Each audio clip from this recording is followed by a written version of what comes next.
Halo, apa kabar? Salam sehat untuk semua. Perkenalkan, saya Siti Hirmayin Mujahidah, mahasiswa profesi Dokter Gigi, Fakultas Kedokteran Universitas Udayana. Nah, pada sesi kali ini, mari kita bahas topik yang suka disalahpahami oleh masyarakat. Gigi susu rusak, biarin aja lah, kan gigi sementara. Ini dia tampilan mulut bersih dan gigi sehat seorang anak.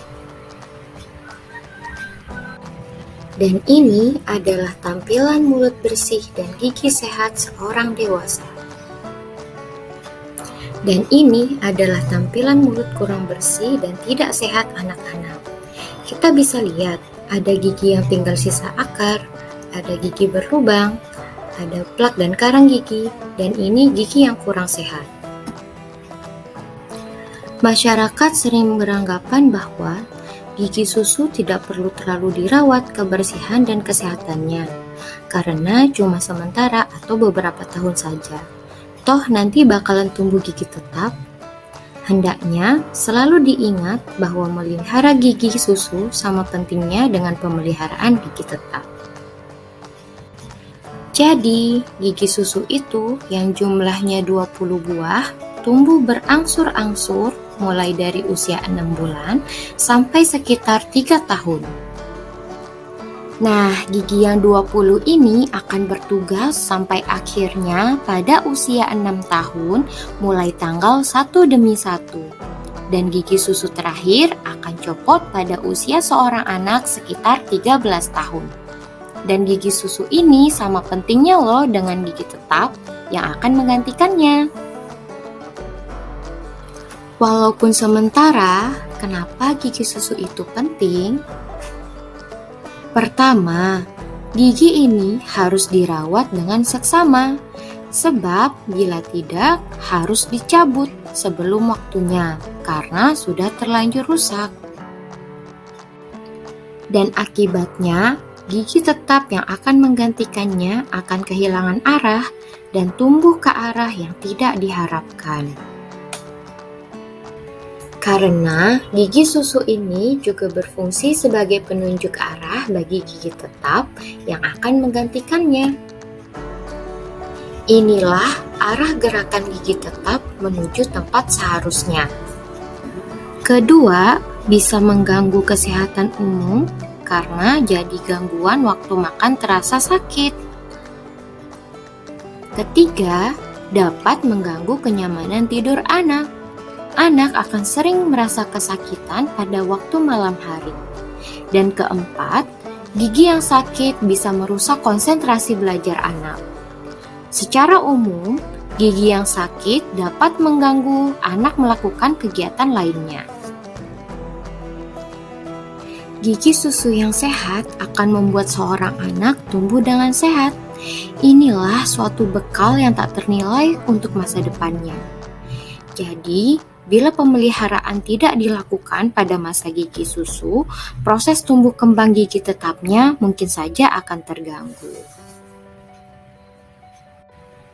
Pada saat gigi susu anak rusak dan terpaksa dicabut, gigi tetapnya belum siap untuk tumbuh, sehingga ada ruang kosong dan belum tentu gigi tetapnya akan tumbuh di tempat tersebut.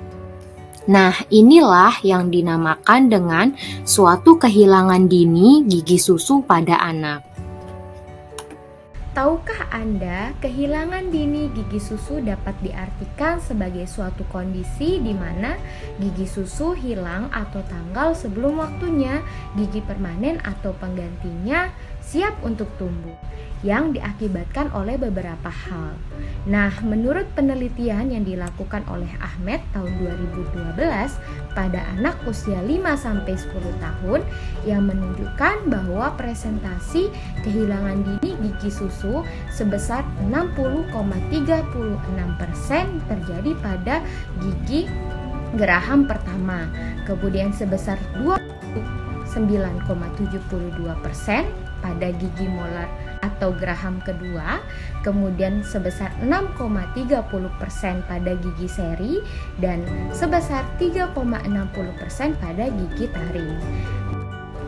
Nah, adapun penelitian lainnya yang dilakukan oleh Cavalcanti tahun 2008 yang menunjukkan prevalensi kehilangan dini gigi susu yaitu paling banyak terjadi pada anak usia 9 tahun yaitu sebesar 27,2% dan paling banyak kehilangan dini gigi susu ini terjadi pada gigi geraham rahang bawah yaitu sebesar 74,3%. Nah, para orang tua perlu nih mengetahui apa sih penyebab dari kehilangan dini gigi susu. Nah, penyebab dari kehilangan dini gigi susu ini paling sering disebabkan oleh karies atau gigi berlubang seperti pada gambar di atas.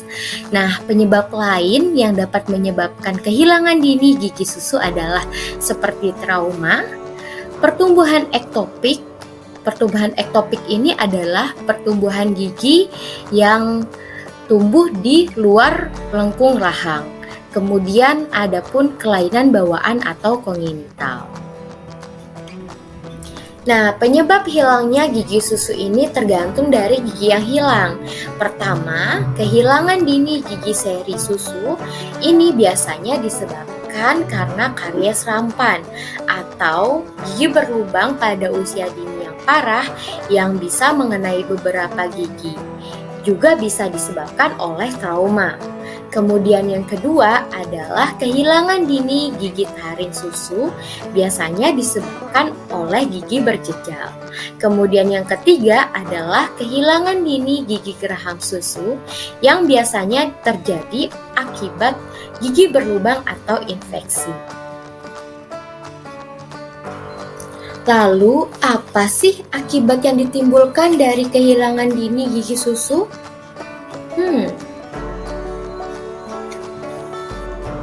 Pada saat gigi susu rusak dan terpaksa dicabut, tetapi gigi tetapnya belum siap untuk tumbuh, sehingga ada ruang kosong dan belum tentu gigi tetapnya akan tumbuh di tempat tersebut, sehingga akan mengakibatkan lengkungan gigi menjadi kacau atau berkurangnya lengkung gigi. Nah, kehilangan dini gigi geraham pertama maupun kedua sangat berpengaruh terhadap pengurangan dari lengkung gigi. Kehilangan dini gigi susu juga mengakibatkan pergeseran atau migrasi pada gigi tetangganya. Gigi-gigi di sebelah gigi yang hilang apabila gigi penggantinya atau gigi tetapnya tidak segera tumbuh, maka perlahan-lahan gigi sebelahnya akan miring dan bergeser ke arah gusi yang ompong. Nah, di sini ada kecenderungan gigi akan bergeser bila nggak berkontak dengan gigi sebelahnya. Akibatnya, gigi-gigi sebelahnya menjadi miring dan renggang serta berubah posisinya dari posisi awal. Akibatnya, makanan akan lebih mudah terselip. Yang lama-kelamaan bila dibiarkan akan memicu timbulnya lubang dan radang pada gusi. Kehilangan dini gigi susu juga menyebabkan erupsi atau pertumbuhan yang berlebih dari gigi antagonisnya atau gigi lawannya. Nah, pergeseran juga akan terjadi pada gigi atas bila yang hilang adalah gigi bawah. Gigi atas yang tidak ada lawannya akan turun sehingga terlihat lebih panjang dari sekitarnya. Akibatnya, susunan gigi menjadi tidak rata dan cenderung lebih mudah terselip makanan. Nah, keadaan ini dapat terjadi setelah tanggalnya gigi susu. Namun, efek ini hanya bersifat sementara. Setelah gigi permanennya tumbuh dan berkembang, maka biasanya akan menghasilkan pembentukan gigi yang benar dengan gigi permanen atau gigi tetap yang saling berkontak. Kehilangan dini gigi susu juga mengakibatkan gigi tumbuh berjejal. Gigi permanen penggantinya akan tumbuh pada posisi yang tidak tepat. Nah, pergeseran gigi ke ruang yang kosong dapat menyebabkan gigi permanen penggantinya menjadi miring atau tumbuh pada posisi yang tidak benar. Selain kerugian-kerugian tersebut, sebagai dampak kehilangan dini gigi susu pada anak, lalu berapa sih biaya yang harus dikeluarkan? Saya jadi teringat satu pepatah ilmu kesehatan, bahwa pencegahan selalu lebih baik daripada pengobatan. Maka dari itu, mari peliharalah gigi susu anak Anda. Untuk mencegah kerusakan gigi dan kehilangan dini gigi pada anak, ada beberapa cara yang dapat ayah bunda terapkan pada anak usia 6-12 tahun pada masa pertumbuhan dan perkembangan gigi agar gigi dan mulutnya tetap sehat. Nah, yang pertama yaitu ajarkan anak untuk menyikat gigi dengan benar. Akan sulit bagi anak untuk bisa menyikat gigi dengan benar jika tidak ada yang mencontohkannya. Yang kedua, berikan makanan yang sehat dan bergizi pada anak. Yang ketiga, rutin kontrol ke dokter gigi setiap 6 bulan sekali. Menyikat gigi secara rutin 2 kali sehari. Pagi hari sebelum sarapan dan malam hari sebelum tidur.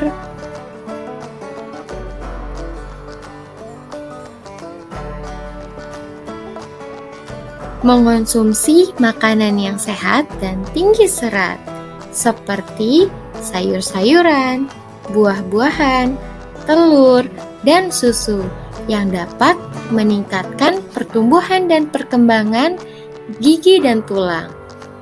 Serta hindari makan makanan yang manis seperti permen dan coklat yang dapat membuat gigi berlubang dan merusak gigi. Selain itu, rajin kontrol ke dokter gigi untuk memeriksakan gigi selama minimal 6 bulan sekali. Apabila ditemukan gigi sudah rusak dan terpaksa dicabut, segeralah konsultasikan ke dokter gigi untuk dipasangkan alat yang bernama space maintainer. Untuk mencegah terjadinya kerusakan gigi lebih lanjut pada proses tumbuh kembang anak, dibutuhkan suatu piranti khusus yang digunakan untuk menjaga ruang kosong akibat kehilangan dini gigi susu, yaitu space maintainer. Space maintainer merupakan suatu alat piranti yang digunakan untuk menjaga ruang akibat kehilangan dini gigi susu. Alat ini nantinya akan dipasang di antara 2 gigi. Alat ini berfungsi untuk mencegah pergeseran dari gigi ke ruang yang terjadi akibat pencabutan dini. Alat ini juga berfungsi untuk mencegah keluarnya gigi antagonis atau gigi lawan dari gigi yang dicabut. Selain itu, berfungsi untuk memperbaiki fungsi pengunyahan, memperbaiki fungsi estetika, dan memperbaiki fungsi bicara setelah pencabutan dini. Terima kasih sudah menonton video ini sampai habis. Terima kasih atas perhatiannya. Semoga video ini dapat menambah pengetahuan ayah dan bunda dalam memelihara gigi susu anak agar terhindar dari kerusakan gigi dan kehilangan dini gigi susu pada anak. Sampai jumpa.